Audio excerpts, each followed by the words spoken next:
daripada akhlak para salafus salih, para ulama-ulama di masa-masa lalu. Di antara kebiasaan para orang-orang soleh dulu itu, Bapak Ibu, adalah kasratut taubah, memperbanyak taubat, lailan wa nahar, malam ataupun siang hari. Jadi kebiasaan orang soleh, maka ini juga dilakukan Nabi kita Muhammad SAW, adalah selalu memperbaharui taubat. Yang ini seharusnya layak dilakukan oleh kita. Kalau Nabi nggak punya dosa, Bapak Ibu, Nabi suci, tidak melakukan sesuatu kecuali semuanya baik. Al-Imam Ali, pengarang Maulid Simtul Duror, Ali bin Muhammad bin Husain al-Habsyi, mengatakan la yaqulu wa la yaf'alu illa ma'rufan. Nabi itu tidak mengatakan sesuatu dan tidak melakukan sesuatu kecuali yang baik-baik aja.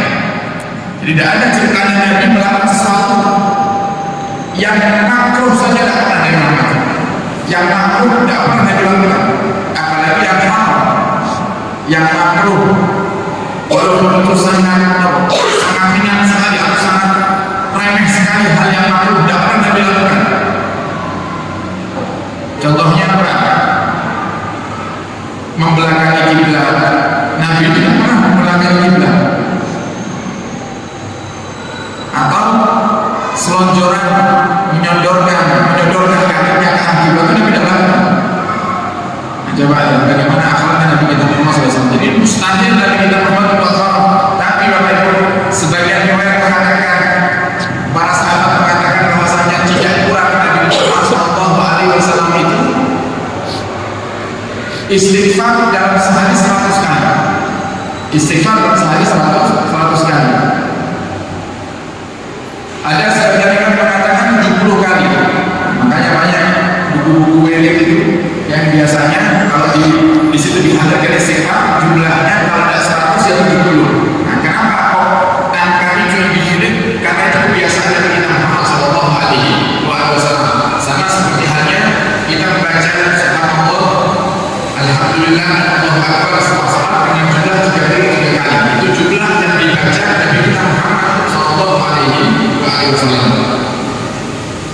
Kenapa mereka orang-orang yang soleh dengan kesolehannya, dengan ibadah yang luar biasa, mereka asal berbanyak istighfar dan bertobat kepada Allah Subhanahu wa Ta'ala?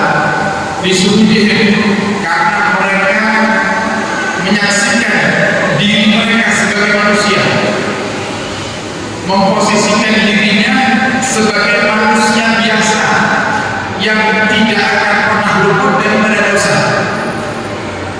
Hatta fi ta'atihim, walaupun di saat mereka berbuat taat. Maksudnya apa? Para ulama, orang-orang soleh dulu di Bapak Ibu, terkadang yang mereka istighfar itu adalah dosa yang mereka khawatirkan terjadi di saat mereka berbuat ibadah, melakukan ibadah kepada Allah Subhanahu wa Ta'ala. Ini yang harusnya melakukan ini adalah kita sebenarnya. Dalam artian mereka takut kalau pas lagi sholat dan khusyuk, takut kalau pas sholat dan tidak khusyuk, yang itu menjadikan sebab Allah berbalik dari mereka sehingga mereka istighfar. Nah, kita sholat jarang sekali khusyuk, ini benar. Kesolat ada betul khusyuk, bersalah, betul istighfar belas. Ini gimana? Allah mau menerima sholat kita, gimana Allah mau memandang kita dengan pandangan rahmat, pandangan cinta, pandangan kasih sayang? Kalau kita ikut dengan bedanya seakan-akan sholatnya masih diterima, kemudian dengan bedanya seakan-akan kita ini ahli surga, sedangkan mereka orang-orang soleh di masa lalu, di zaman saat itu berarti 3 abad pertama setelah masa kenabian, yang itu Nabi pastikan dan dikatakan dengan jelas dalam hadisnya 3 zaman yang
istilah sekarang dokter, kalau dulu tabib. Dia katakan, ya wahai tabib, ini saya punya penyakit seperti ini, tolong diperiksa.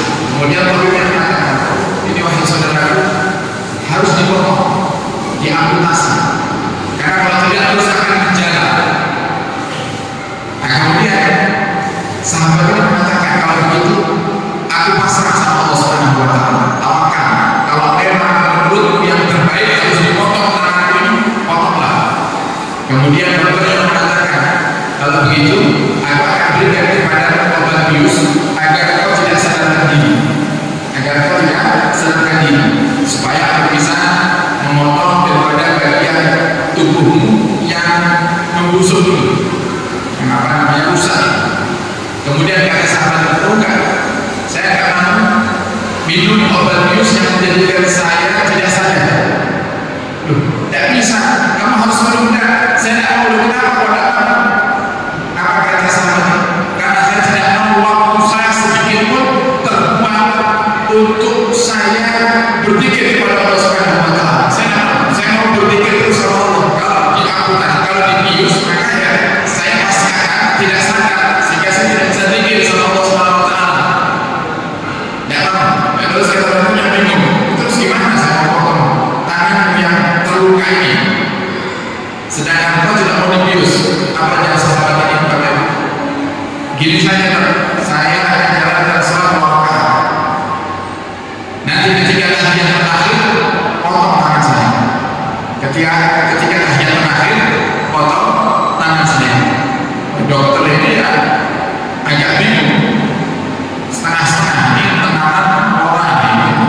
Akhirnya dokter ini akhirnya satu salah. Ketika tahiyat terakhir, dipotong tangannya, Bapak Ibu. Sahabat ini tetap dalam keadaan khusyuk tahiyat terakhir.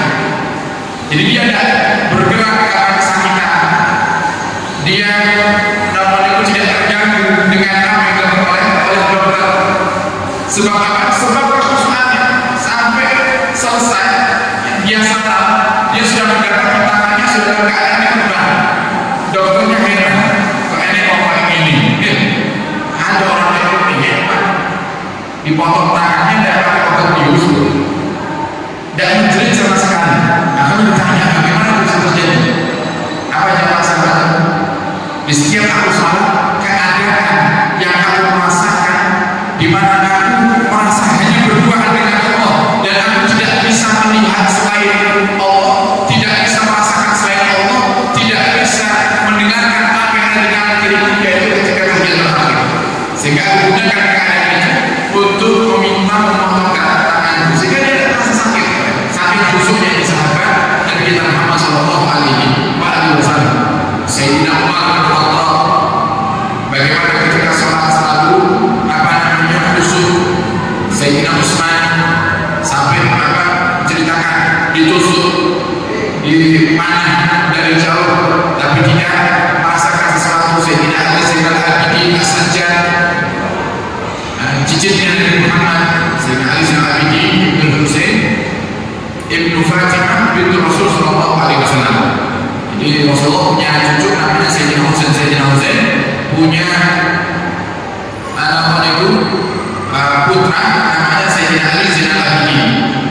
Sayyidina Ali Zainal Abidin yang selamat daripada kejadian atau pembantaian Karbala. Jadi kalau mungkin kita bisa ingat, Bapak Ibu, dulu di bulan Muharram itu ada kejadian Karbala, pembantaian anak cucu Rasulullah SAW. Termasuk disitulah terbunuhnya Sayyidina Husain. Cucu dari kita Muhammad Sallallahu Alaihi Wasallam. Jadi dipenggal kepalanya Sayyidina Husain, dipenggal. Jadi cucunya Nabi Sayyidina Hasan dan Husain yang kita semuanya tahu namanya itu, semuanya wafatnya terbunuh. Dan itu sesuai dengan isyarat Nabi kita Muhammad Sallallahu Alaihi Wasallam. Nah, ini itu Bapak Ibu panggil Sayyidina Hasan waktu masih kecil, Nabi cium bibirnya. Masih kecil Sayyidina Hasan, Nabi cium bibirnya. Kalau Sayyidina Husain, Nabi cium lehernya. Sampai Sayyidah Fatimah sebagai seorang ibu kok melihat anak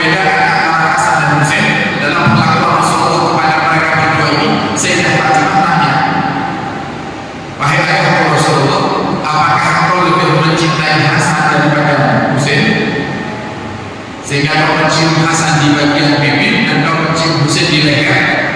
Jawabnya dengan Rasulullah, bukan, itu mencintai dua-duanya. Cuma nanti terhebat, cuma putra Hasan ini akan meninggal dengan perantara mulutnya. Itulah akhirnya Sayyidina Hasan meninggalnya diracun. Sayyidina Hasan meninggalnya diracun lewat mulut, lewat makanan yang dicampur dengan racun oleh musuh sehingga Sayyidina Hasan meninggal.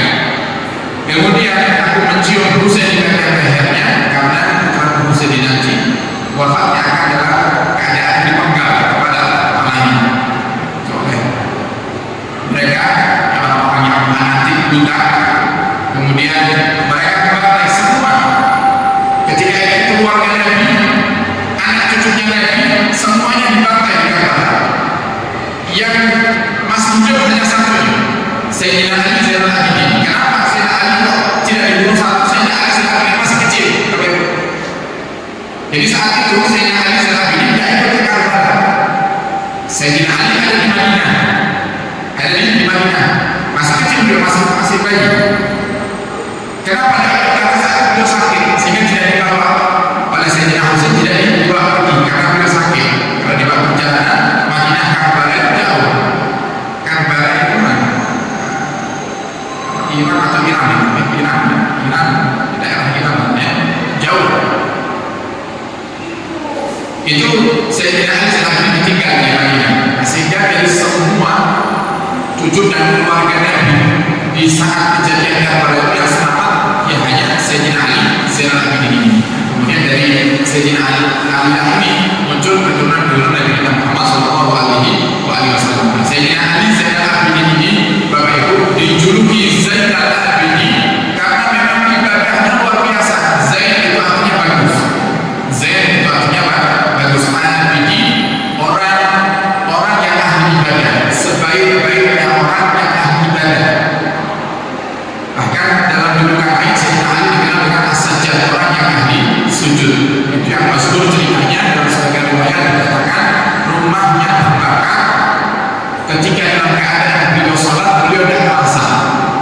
Rumahnya terbakar lagi sholat tidak merasa. Di awal itu sholat tapi ini langsung merosot gitu dan kami di kantor seperti sholat diangkat gitu si terjadi pun mikir apa mikir dunia siapa tahu orderan siapa tahu rezeki padahal lagi sholat tidak ada Allah itu bukti kalau sholat tidak ada khusyuk. Nah mereka Bapak Ibu para salafus salih ini mereka itu beristighfar bukan hanya untuk menghapus maksiat yang itu mungkin tidak mereka lakukan, tapi mereka mengistighfari ibadah mereka. Mereka mengistighfari ibadah mereka seperti sholat, zikir. Mereka berzikir. Zikir itu artinya mengingat. Makanya tujuan daripada zikir itu adalah mengingat Allah Subhanahu wa Ta'ala, bukan hanya sekedar membaca. Kalau kita buka kitab Syarah Al-Bul Haddad, Bapak Ibu, Syarah Al-Bul Haddad, zikir itu caranya yang banyak dilakukan oleh manusia dengan 3 cara. Yang pertama, ada golongan orang itu yang berzikir hanya dengan hatinya saja. Ada orang itu yang berzikir hanya dia punya mulut diam. Jadi orang tidak tahu kalau ternyata orangnya ahli zikir. Makanya banyak orang-orang soleh itu yang mujahadah. Dia jadi setiap nafasnya itu mengucapkan Allah, Allah, Allah, tapi tidak dengan lisan, dengan hati. Bagaimana keadaan orang yang berzikir semacam ini? Membolehkan atau tidak boleh? Boleh. Yang kedua, Bapak Ibu, ada orang itu yang berzikir dengan hati dan lisannya. Hatinya berzikir, lisannya juga itu berzikir. Dan ini dikatakan oleh para ulama keadaan yang terbaik. Keadaan berzikir yang paling baik adalah berzikir dengan hati dan juga dengan lisan. Dengan hati dan juga dengan lisan. Oleh karenanya kita bersyukur terlahir dengan akidah yang terus dijaga oleh ulama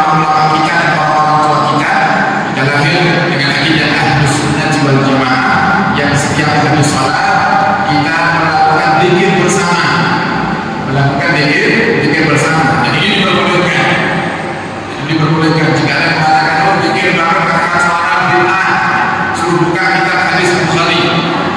Di situ Imam Sayyidina Abu Hurairah kalau tidak salah, kemudian Sayyidina Abu Hurairah mengatakan, aku telah mendengar keadaan di mana Rasulullah SAW dan para sahabat berzikir dengan suara yang diangkat, berzikir dengan suara yang diangkat. Jadi kalau ada kelompok mereka setelah sholat zikirnya tidak diangkat suara, silakan, terserah mereka, selagi mereka tidak menyalahkan yang tidak diangkat suara. Karena kalau sudah menyalahkan berarti itu merasa dirinya lebih baik daripada yang lain. Dan kalau orang ngerti ilmu, Bapak Ibu, semakin banyak ilmunya tidak akan mudah menyalahkan. Orang itu kalau semakin banyak ilmunya tidak akan mudah menyalahkan. Sebagai apa misalnya dalam hal sholat saja, dalam hal sholat, urusan meletakkan tangan di bawah dada atau di atas perut ketika sholat. Jika kita memiliki ilmunya, kita tidak akan mudah menyalahkan orang, karena macam-macam riwayat yang ada macam-macam. Cuman yang kita jalankan apa yang diajarkan oleh guru-guru kita, apa yang diajarkan oleh ulama-ulama kita, sehingga meletakkannya seperti ini dengan dua jari pergelangan ketemu dengan pergelangan, kemudian sisanya yang tiga jari kelingking, jari manis dan jempol menggenggam lengan yang kiri seperti ini. Ini yang kami dapatkan dari guru-guru kami yang diajarkan, dan ini sudah lumrah dijalankan oleh masyarakat Indonesia. Belum ada orang yang gini, misalnya orang yang gini menggenggam semuanya, tidak jadi masalah. Ada yang agak kiri, ada yang kiri, ada yang agak kiri, bahkan ada yang memakai seperti ini, tegak biasa, tegak lurus. Dan hal ini perbedaan semacam ini mungkin kalau dengan di Indonesia jarang dengan dia. Tapi kalau dengan pas lagi haji umroh, dengan melakukan bermacam-macam model orang yang sholat yang berbeda-beda pendapatnya dengan kita, sehingga ada orang sholat Allahu Akbar, tangannya diselenggarakan ke bawah katanya, jadi dari taruh di perutnya atau di bawah dadanya. Nah, bagaimana kita menghukumnya jika kita ngerti ilmunya? Tapi kita ngerti ilmunya apa? Sesat tangan ini, kan gitu. Dikit-dikit sesat, datang ke rumah.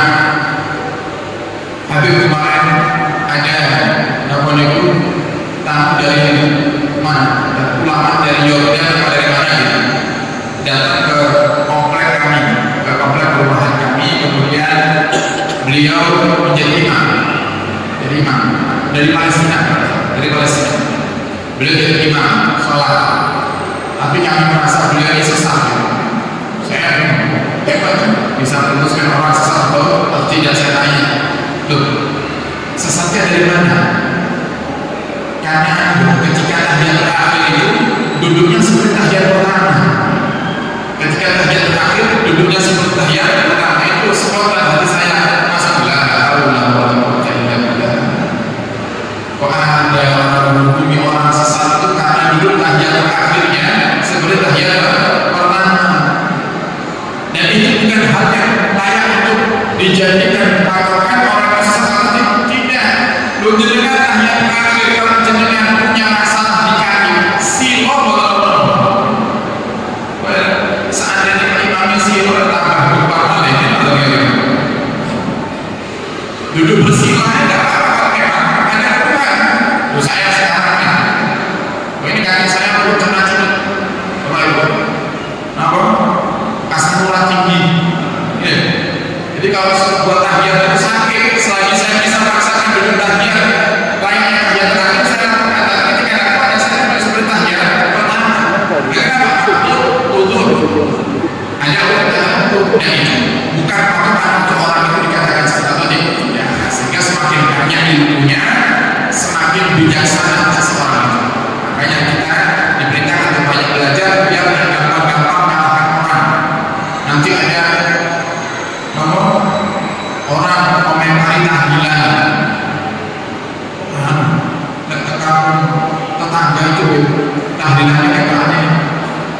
sesuai dengan Ahlus Sunnah wal Jamaah. Tahlilan macam-macam lah. Inti daripada tahlilan pokoknya adalah la ilaha illallah. Karena namanya tahlilan. Inti daripada tahlilan adalah la ilaha illallah. Ada orang itu tahlilan ditambah dengan apa namanya salawatnya diperbanyak. Ada orang itu tahlilan istighfarnya diperbanyak, tahlilnya ada, istighfarnya juga ada. Ada orang itu tahlilan singkat. Memang tahlilan macam-macam.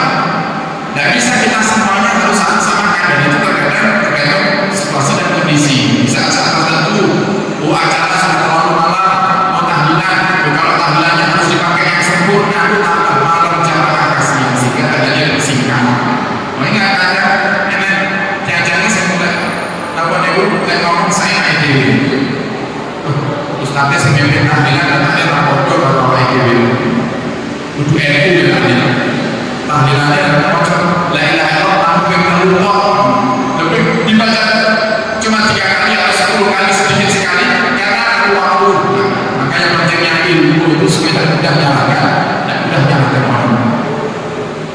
Nah jadi Bapak Ibu, mereka seperti sekelas Sayyidina Ali ini Masya Allah ibadahnya yang luar biasa. Mereka beristighfar tujuannya untuk apa?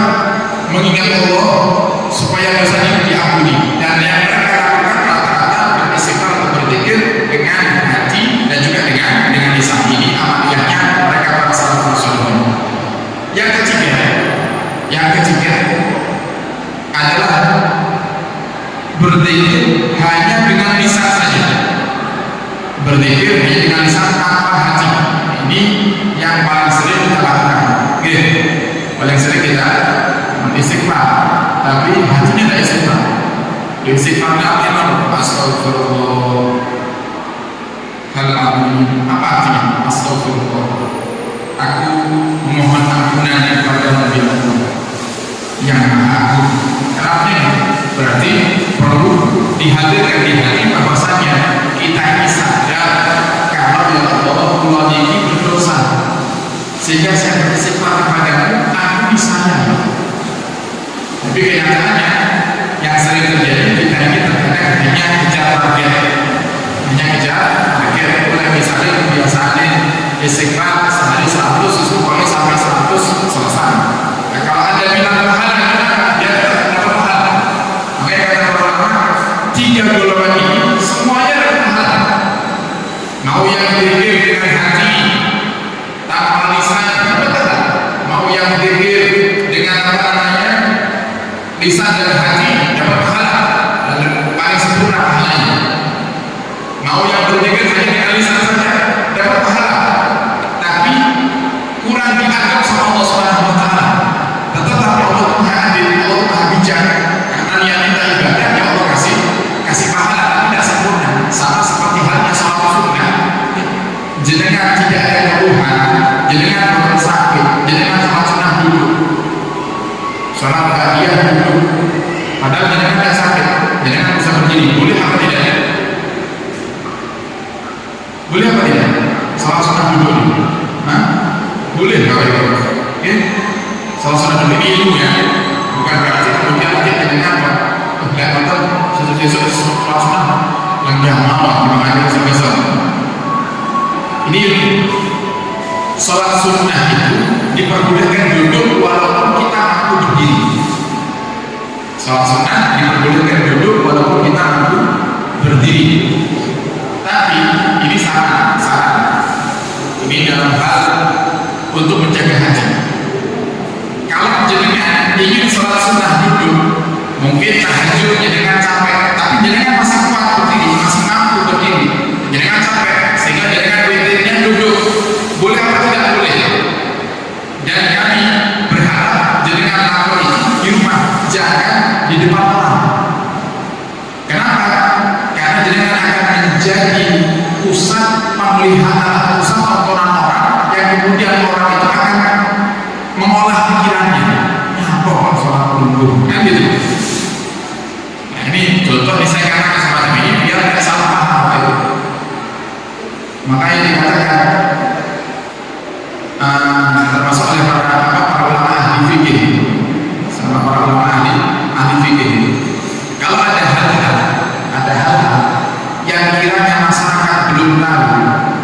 jangan ditampilkan di masyarakat. Seperti apa? Masalah bacaan suratul Fatihah, suratul Fatihah. Al-Quran itu banyak riwayat. Al-Quran itu banyak riwayat. Riwayat yang arti cara membacanya juga banyak, termasuk suratul Fatihah. Maliki yaumiddin. Kita bacanya Maliki yaumiddin, mimnya panjang. Bolehkah dibaca Maliki yaumiddin? Bolehkah dibaca Maliki yaumiddin? Apakah Allah mengatakan boleh? Karena memang ada dua versi.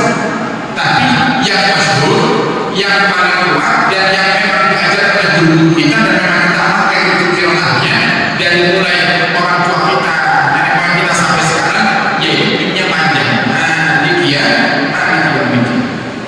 Itu sebagian ulama itu ada beberapa, jika digunakan untuk sholat maka bisa dia gunakan di rakaat pertama yang panjang, rakaat kedua yang pendek.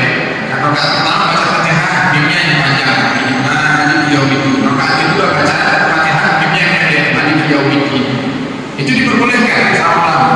Tapi Bapak Ibu, sekali lagi dalam mengamalkan ilmu itu kita perlu lihat sikap keadaan. Kalau seandainya kok saya baca Maliki yaumiddin, sedangkan di masa ini biasanya Maliki yaumiddin panjang, pasti orang itu akan berkomentar, kurang hurufnya. Kalau dia berkomentar orang yang paham, mungkin enak. Dia pakai yang riwayat membaca Maliki yaumiddin. Bukan ternyata orang yang berkomentar orang yang tidak ngerti ilmu, kurang hurufnya, berarti tidak sama mati. Akhirnya dia ceritakan ke teman-temannya, imamnya Pak Idris sekarang benar-benar Raisol Moco. Nah, jadi benar, jadi cacian, jadi gunjingan. Ini termasuk juga sholat sunnah dulu. Jangan lakukan. Ini cuma sekedar nasihat, Bapak Ibu. Walaupun boleh bisa dengan Islam lurus omongan Allah, tapi ya pasti ada orang yang melihat dan mungkin akan berpikiran aneh-aneh, dikhawatirkan sehingga tidak akan menjadi sebab orang lain sudah akhirnya sholat taraweh ning masjid malam mulai awal sampai witir lenggah terus. Boleh enggak? Ya boleh aja. Tapi kira-kira gimana respon kanan kirinya, kira-kira gimana? Lalu sholatnya mulai awal sampai akhir nunggu bubaran melaku, kan?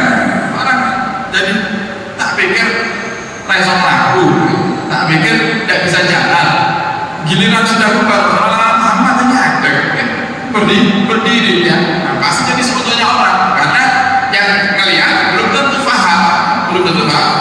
Jadi kalau salah satunya itu Bapak Ibu boleh duduk, tapi pahalanya ya hilang separuh. Pahalanya hilang separuh. Kalau memang kita masih bisa berdiri, kenapa kita duduk? Saya pernah, Bapak Ibu, jam 2 malam. Jam 2 malam itu saya hadir sholat tahajud di tempat beliau Habib Salim bin Allah Syajiri. Beliau sudah wafat. Beliau terkenal Sultan Ilm, rajanya ilmu di akhir zaman, yang beberapa tahun yang lalu beliau meninggal. Itu pernah beliau kunjungan ke Indonesia, di Surabaya. Saya jam kira-kira habis isya saya dapat WA dari Mama Hasan, kalau mau salaman sama beliau Habib Salim Syajiri dan kepingin minta ijazah, datang waktu tahajud di tempat beliau istirahat. Beliau dipinjami satu rumah, beliau istirahat dengan para santrinya di situ. Saya datang jam 2 saya datang setengah 3, pintu gerbang buka sama santrinya. Jadi saya tamu pertama waktu itu.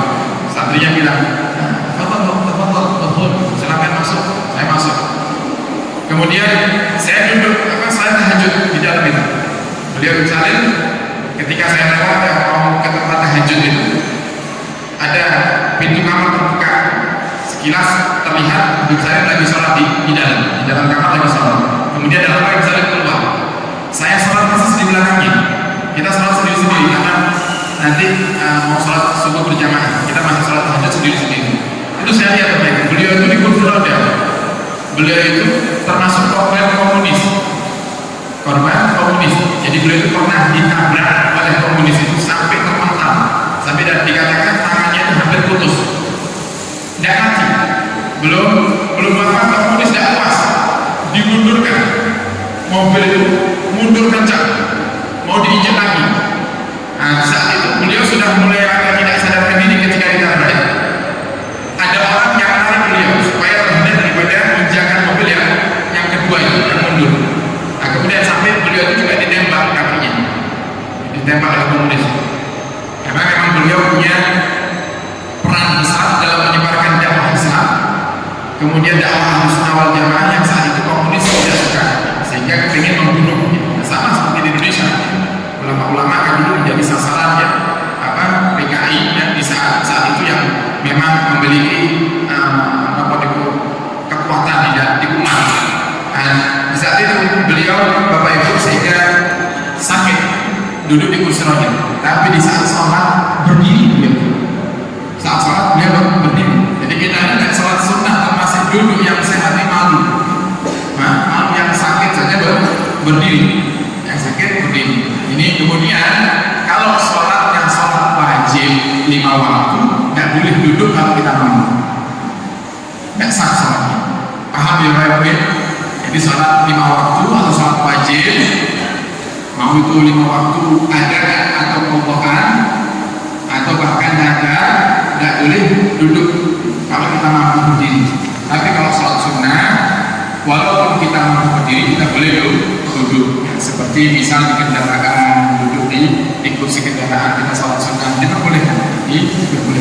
Nah ini Bapak Ibu sedikit daripada kebiasaan mereka orang-orang soleh. Jadi kalau kita mau berzikir, biasakan untuk berzikir dengan hati dan juga dengan lisan, terutama habis sholat. Terutama habis sholat. Makmumnya 100 sing muni namun 3 kawan lainnya dia awalnya masuk menggunakan cerita kira-kira tidak ada bunyi sama sekali. Enak kita cari mahal yang sempurna. Jadi kalau waktunya sholat, habis sholat, zikirnya diangkat suaranya, minimal keluarkan suara. Tidak harus teriak-teriak, kita keluarkan suara. Tahlilan tidak dengan hadir tahlilan, diangkat suaranya Pak. Kita ini hadir cari pahala, bukan hanya cari makan. Hadir cari pahala, jangan sampai waktu tahlilan namun enak sing ngobrol karo dhewe, enak sing ngelamun, enak sing pikir ngalor ngidul mek rokokan. Emang mumpung lagi di majelis zikir, ayo kita sempurnakan. Mumpung di majelis tahlilan, baca tahlil yang sempurna. Karena apa? Kalau bukan di majelis zikir dan majelis tahlilan semacam itu, ya kita mungkin tidak akan baca tahlil sendiri di rumah. Kenapa? Ini jujur-jujuran awal ini. Nah, kira-kira seminggu ini, mulai dari malam Ahad yang lalu sampai malam Ahad ini, kira-kira ada yang baca tahlil sendiri di rumah, semangat tiap hari. Jarang. Kalau dia baca tahlil paling lebar. Kenapa dia mau ke Ramadan? Ramadan ya siaran. Apa istilahnya? Jangan aku boleh nyekat Ramadan biasanya kuburan kan ramai. Padahal sebenarnya seminggu sekali ziarah orang tua, keluarga, kakek, nenek seminggu sekali. Nah, ini mumpung kita diberikan kesempatan untuk berzikir, digunakan sebagai berzikir dengan hati dan zikir dengan lisan. Dan para ulama mengatakan orang yang ahli zikir, Bapak Ibu, hidupnya akan dijaga oleh Allah Subhanahu wa taala. Rezekinya akan dilancarkan karena Allah memerintahkan kita ibadah tujuannya untuk mengingatnya. Makanya sholat itu termasuk zikrullah. Sholat termasuk berzikir kepada Allah, karena sholat itu tujuannya mengingat Allah.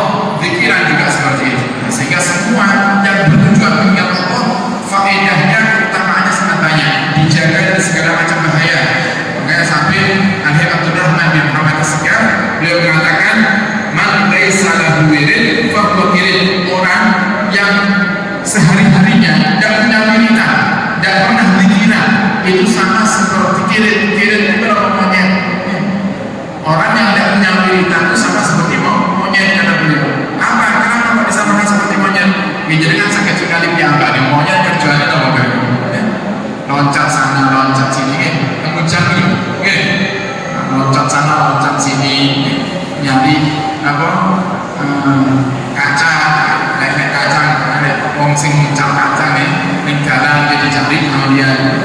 kemudian nanti nganggur di otak lambung gitu, oleh jangan samakan diri kita seperti monyet. Jadikan diri kita ini manusia dengan apa? Dengan berzikir kepada Allah Subhanahu wa taala. Semoga jadikan kita semuanya orang-orang yang ahli istighfar dan berzikir, dan semoga Allah berkahi kita di bulan Sya'ban dan Allah sampaikan kita ke bulan Ramadan, dan semoga sebelum masuknya bulan Ramadan Allah benar-benar telah mensucikan kita daripada dosa, sehingga di bulan Ramadan kita semangat untuk beribadah kepada Allah Subhanahu wa taala. Dan semoga Ramadan tahun ini menjadi Ramadan di mana kita dimuliakan oleh Allah untuk bisa menikmati indahnya malam Lailatul Qadar, dan Allah pilih kita termasuk orang yang mendapatkan keutamaannya. Dan semoga Allah Subhanahu wa taala memberikan kepada kita umur yang panjang dalam ketaatan serta sehat walafiat. Yang sakit Allah berikan kesembuhan, yang punya hajat Allah kabulkan hajat kita semuanya, yang punya masalah Allah berikan kepada kita solusi, dan Allah kita berharap kepada Allah Subhanahu wa taala semoga Allah tidak pulangkan kita dari masjid Pondok ini dengan tangan kosong. Kita pulang dengan bawa ijabahnya doa, kita pulang dengan bawa kesembuhan dari segala penyakit, kita pulang dengan membawa solusi daripada setiap masalah-masalah rumah tangga kita. Dan semoga Allah Subhanahu wa taala akhiri hayat kita kelak setelah Allah panjangkan umur dalam keadaan husnul khatimah. Ala hadhihi niyyah wa ala kulli niyatin salihah bi jahi nabi wa ali nabi ila hadratin nabi sallallahu alaihi wasallam bi sirril Fatihah.